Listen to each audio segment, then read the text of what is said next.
Aujourd'hui, on va vous parler du bassin. Le bassin est une zone clé pour le reste du corps. Il faut le voir comme le plateau d'un serveur. Si cette assiette pelvienne se désaxe, cela va avoir des conséquences au-dessus et en dessous. Par exemple, en modifiant la position d'une jambe ou d'une épaule. Cependant, le corps est capable de maintenir un équilibre relatif en créant des compensations. Toutefois, au fur et à mesure que ces compensations s'installent, le corps risque de sortir des douleurs. C'est là que le thérapeute joue un rôle essentiel. Par exemple, lorsqu'on ramène le genou à la poitrine, ce mouvement est possible que s'il y a une liberté articulaire et tissulaire qui permet ce mouvement. C'est-à-dire, pendant ce mouvement, il va y avoir une bascule relative en arrière du côté complet de la jambe et une bascule relative en avant de l'autre côté. Mais ce mouvement est possible que s'il y a un maintien musculaire du côté de la jambe tendue afin que le mouvement ne soit pas bancal. Les muscles squelettiques ont pour fonction d'assurer la motricité du corps dans l'espace en permettant de faire bouger le squelette de manière volontaire. Ils peuvent être polyarticulaires ou n'intervenir que sur une seule articulation. Ils travaillent soit en faisant directement le mouvement, soit en contrôlant le travail d'un autre muscle ou groupe musculaire. Ils vont donc intervenir à la fois sur le mouvement, mais également sur la stabilité de celui-ci.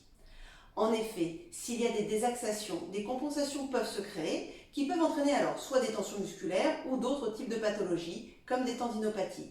Il va donc être important d'entretenir à la fois la mobilité articulaire, la dynamique musculaire et la stabilité de l'ensemble. Dans la vie de tous les jours, notre corps bouge dans toutes les directions. C'est pourquoi il est important de le mobiliser en flexion, en extension, en rotation, enfin dans tous les mouvements possibles. La plupart du temps, on pense à étirer notre dos en s'enroulant vers l'avant, c'est-à-dire en flexion. Mais il est important de garder une mobilité antérieure, c'est-à-dire en extension. Le bassin travaille en synergie entre son côté droit et son côté gauche. Il est le carrefour de nombreuses insertions musculaires qui régissent la position du bassin par rapport à la colonne, mais aussi la position des membres inférieurs. Il travaille également en synergie entre sa partie avant et sa partie postérieure. On est souvent assis, les jambes croisées par exemple, donc il est important de redonner une mobilité d'ouverture antérieure au bassin et postérieure. Cet exercice est fait pour renforcer les muscles fessiers, surtout le moyen fessier. Si le fessier est faible musculairement, cela peut avoir des répercussions comme des douleurs lombaires, mais aussi au niveau des jambes. Il est important de garder le bassin à l'horizontale pendant le mouvement. Le but est de descendre en contrôlant le mouvement, puis remonter progressivement sans prendre appui au sol pour s'aider. Le muscle carré des lombes permet de rapprocher le tronc du bassin dans sa composante latérale ou inversement. S'il est faible, le maintien du dos est perturbé, ce qui peut provoquer des douleurs au dos par exemple. Pendant cet exercice, le but est de décoller les genoux du sol tout en gardant la colonne droite. Pour cela, se maintenir avec la main avant.